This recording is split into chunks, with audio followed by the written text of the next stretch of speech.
sumber daya manusianya banyak. Jadi kita bisa membuat Indonesia jadi lebih baik. Caranya gimana kontribusi kita untuk negara? Salah satu kontribusi saya adalah melalui VTube. Karena melalui VTube kita bisa membantu begitu banyak orang. Kita nggak cuma lihat diri sendiri. Kalau soal punya uang, ada penghasilan, dapat duit, sudahlah. Sudah pasti dapat, nggak mungkin nggak. Kalau nggak dapat, Anda nggak lagi di VTube itu namanya. Kalau Anda lakukan dengan serius, kalau Anda kerjakan, uang itu udah pasti ada. Pasti. Cuman masalahnya bukan cuma uang. Tapi apakah kita bisa membantu orang lain? Apakah kita bisa membantu tim kita untuk bisa sama-sama sukses seperti kita? Apakah kita bisa membantu tim kita untuk bisa merubah hidupnya? Nah, itu tantangannya. Nah, tantangan itulah yang mungkin saya akan ajak teman-teman semua. Jadi bukan hanya kita memperkaya diri, karena itu tidak penting. Karena menurut saya yang paling penting adalah kita bantu tim kita untuk jadi sukses dan kaya. Kalau mereka sukses dan kaya, kita sudah pastilah nggak mungkin nggak usah dibahas lagi. Jadi jangan pernah fokus ke diri sendiri, tapi fokuslah ke tim kita. Nah, untuk itu Anda perlu belajar. Anda perlu belajar dengan mentor-mentor yang tepat. Gitu. Jadi kalau untuk soal VTube-nya, kalau Anda merasa bahwa bisnis ini layak dan menarik untuk dijalankan, Anda sudah di tempat yang tepat. Dan banyak orang di luar sana tidak bisa melihat itu. Dan memang dunia ini berubah oleh sekelompok kecil orang yang bisa melihat sebuah peluang. Mark Zuckerberg ketika membuat Facebook itu ditolak oleh teman-teman kampusnya. Tapi beliau tetap jalanin. Dan sekarang ada yang percaya, ada yang tidak percaya. Yang percaya sekarang menjadi salah satu orang terkaya di Amerika. Dan orang yang tidak percaya tentunya sekarang gigit jari. Nah, mungkin teman-teman kita juga sama. Orang melihat VTube dari sebelah mata. Tapi kalau kita bisa melihat VTube dari kacamata yang berbeda, kita bisa melihat peluangnya di situ. Selamat untuk Anda. Nah, tapi bukan cukup sampai di sana. Ketika Anda sudah melihat peluangnya, Anda juga mesti paham bagaimana Anda membangunnya. Bagaimana cara Anda untuk mengembangkannya. Karena kalau Anda sudah bisa mengembangkannya, maka Anda bisa bukan cuma membuat hidup Anda dan keluarga Anda jadi lebih baik, tapi Anda juga bisa bantu ribuan, ratusan ribu, puluhan ribu, bahkan mungkin jutaan orang di Indonesia bisa berubah hidupnya karena Anda. Jangan main-main dengan sebuah keputusan.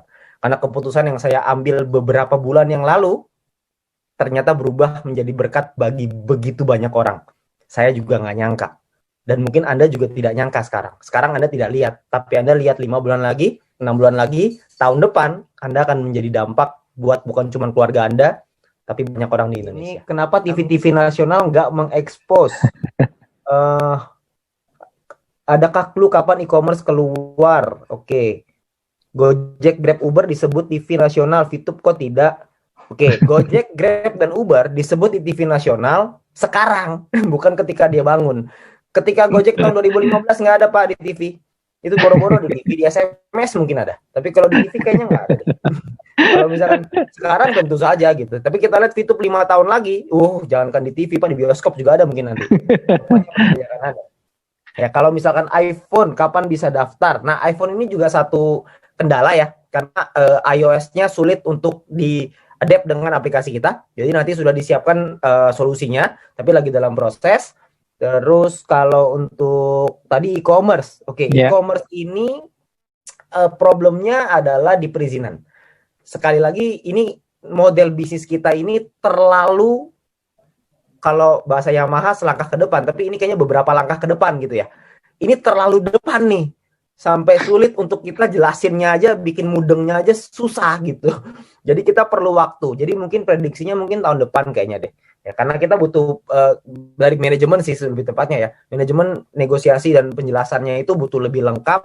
Mereka butuh yang lebih jelas. Karena birokrasi di Indonesia kita semua sama-sama paham ya. Semuanya butuh waktu. Jadi kita butuh waktu untuk menyesuaikan itu. Tapi tentu saja kita mau banget supaya e-commerce itu jalan secepatnya. Itu perusahaan akan jauh lebih sehat lagi gitu. Jadi tentunya kita juga akan perusahaan juga akan mengupayakan supaya jalan terus. Supaya e-commerce ini bisa running gitu. Tapi kita juga nggak mau melampaui koridor hukum. Tentunya kita semua nggak mau melakukan sesuatu yang ilegal. Kan nggak ada yang mau. Kita maunya semuanya dalam ranah hukum yang benar. Melalui legalnya mesti tepat gitu. Jadi kita nggak akan mulai sebelum kita dapat ACC atau approval dari negara. Dari regulator. Tentu buat kepentingan kita bersama juga gitu ya. Pernah nggak Metro TV iklan di RCTI? Nah, ini dijawabin sendiri. Terima kasih. Income Bapak sekarang berapa per bulan? Kalau income sih mungkin ya CRV lewat lah ya 1 bulan gitu. Amin. CRV kebelilah, CRV 1 bulan tuh kebeli. Gitu. Lumayan lah, lumayan untuk punya keleluasaan dalam segi finansial. Kalau misalkan dibilang kaya raya banget, enggak juga lah, masih banyak banget lah yang lebih kaya, yang punya gudang garam juga lebih gila-gilaan gitu. Tapi kalau misalkan keleluasaan dari segi income, dari segi pengeluaran, ya makan-makan nggak mikir lah gitu. Makan-makan nggak mikir. Ngomong-ngomong, kapan manajemen berkantor di Indonesia? Nah, ini juga salah satunya nih ya. Ini juga kebetulan lagi dibahas, jadi sekalian. Kantor di Indonesia juga sedang dipersiapkan karena kita juga sama-sama tahu bahwa bisnis di Indonesia, kantor harus di Indonesia. Jadi kantor itu juga lagi dipersiapkan karena kemarinan ini kita memang peledakannya terlalu cepat. Jadi mau nggak mau harus ada manajemen yang dadakan dulu. Nah, sekarang ini sudah mulai running, lagi dipersiapkan untuk kantor di Indonesia. Jadi nanti kalau kantor ada di Indonesia pasti akan di-announce lah. Gak mungkin enggak. Ya karena saya yakin nanti kantornya itu nggak tahu deh itu kayak apa, tawuran mungkin di dalam situ ya. Saya nggak tahu deh. Bakal rame banget pasti yang datang. Tapi nanti pasti akan dikasih lihat. Boleh lihat jempol yang bisa membawa kesuksesan. Wih, mantap. Wih, jempolnya mantap. Jempolnya mantap nih. Susah nih jempolnya. Kenapa untuk registrasi harus berusia 18 tahun? Karena kalau di bawah 18 tahun nanti kita ditangkap sama Depnaker. Karena tidak boleh mempekerjakan orang di bawah umur. Yang hadir kasih 10 VP masing-masing. Waduh, daripada saya kasih ikan lebih baik saya kasih pancingannya. Kenapa kalau searching di Google tentang VTube pasti yang keluar adalah VTube penipuan? Oh iya tentu saja, karena perusahaan bagus harus dijelek-jelekan dong. Karena perusahaan yang jelek mau diapain lagi? Kapan izin Kominfo balik? Kenapa kita harus pakai NIK? Oke, izin Kominfo ini masalah waktu ya. Jadi ini juga sama. Jadi kalau misalkan proses legalnya ini sudah mendekati fase akhir. Jadi ketika itu sudah selesai, maka semua izin juga pasti akan dipulihkan. Cuma itu butuh waktu aja untuk penyelesaian sedikit lagi. Jempolnya panjang banget ya, gak buntet. Makanya rezekinya panjang. Bisaan aja dulu waktu gua susah nggak begitu. Kenapa harus pakai nick? Karena kalau nggak pakai nick, nanti satu orang bisa bikin ID banyak banget dong. Karena kan harus diverifikasi apakah manusia atau robot, kan gitu. Kalau misalkan isinya robot semua kan pusing. Jadi kan harus ada KYC namanya. Jadi perlu ada yang diituin lah, yang dicek gitu. Ini udah gampang banget loh, cuma NIK doang. Harusnya tuh nggak begini nih. Harusnya tuh ada selfie-nya, ada fotonya, ada apa gitu. Harusnya ada beberapa lagi. Betul.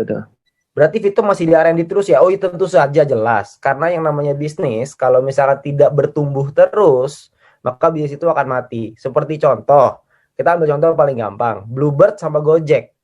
Siapa sih yang dulu yang punya Bluebird itu salah satu orang terkaya di Indonesia loh. Top 50 kalau nggak salah, terkaya di Indonesia. Sekarang, Bluebird ini ketika dibangun, itu gak ada yang berani melawan tuh. Taksi nomor 1 pasti Bluebird, gak ada lawannya. Ada Bluebird, Silverbird, GoBird, semuanya. Wheelbird juga ada di situ. Tidak ada satu orang pun yang bisa menyangkal bahwa Bluebird itu taksi nomor 1 di Indonesia. Okay. Nah, tapi ketika Gojek itu muncul, Gokar itu muncul, terjadi terjadi ribut gitu antara supir Gokar dengan taksi. Katanya ini nggak fair lah, apalah segala macam. Dari pihak Bluebird itu juga ngotot, tidak mau beradaptasi dengan perubahan, nggak mau ikutin dengan online. Yang terjadi adalah Gojeknya sekarang membeli sahamnya Bluebird.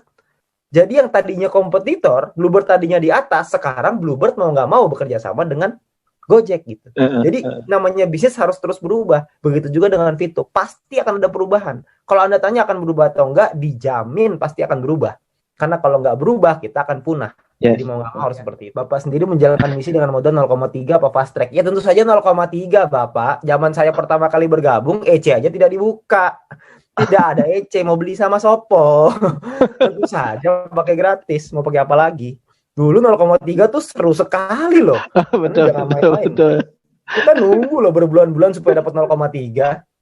Gila, launching tuh dengan semangat selesaiin, 0,3 pertama nih. Bangga dapat 0,3 itu bangga banget. Senang banget kan pertama kali Pak Sandy. Bangga. Di tengah dengan kisruhnya ketika lagi di awal ya. Tapi 0,3 pertama itu seru banget. Ini terakhir ya.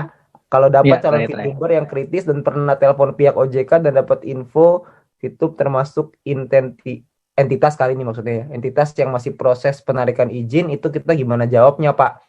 Kalau saya nih, ini Anda perlu tanya lagi ya sama Pak Sandy ya. Kalau saya, Kalau ketemu dengan orang yang sebegitu kritisnya, pengen tahu semuanya, pengen supaya telepon OJK lah, ntar dia telepon ke Kominfo lah, dia telepon ke presiden lah, semua mau ditelepon sama dia untuk memastikan supaya bisnisnya jalan. Gak taunya dia cuma mainnya misi gratis toh. Kalau saya boleh milih, kayak gitu biasa saya Nina boboin. Biar bobo aja, jangan dibangunin, karena repot. Karena lucu, orang itu mau ikut bisnis yang fresh. Yang namanya bisnis fresh selalu ada tantangan di awal. Selalu tidak mudah di awal. Kalau bisnis yang sudah established, bisnis yang sudah jadi, bisnis yang sudah kuat, legalitas gak ada lawannya, udah aman semuanya, ya Anda tunggu dulu 2 tahun lagi lah gitu. Mungkin beliau itu bergabungnya waktu yang tepat 3 tahun lagi dari sekarang. Jadi jangan Anda fokus sama orang yang seperti itu. Kalau saya lebih fokus sama orang yang melihat peluang daripada orang yang melihat masalah di balik peluang. Karena kalau ketemu orang yang nyarinya masalah, Anda kasih solusi, dia cari lagi masalahnya. Anda kasih solusi, dia cari lagi masalahnya. Anda nanya sama saya cara jawabnya gimana? Cara jawabnya adalah jangan dijawab. Kalau saya sih begitu. Makin dijawab, makin panjang. Jadi mendingan nggak usah. Kalau saya sih begitu ya, tapi Anda bisa tanya lagi dengan Pak Sandy. Mungkin Pak Sandy punya trik yang lebih mantap. Jadi thank you teman-teman semuanya.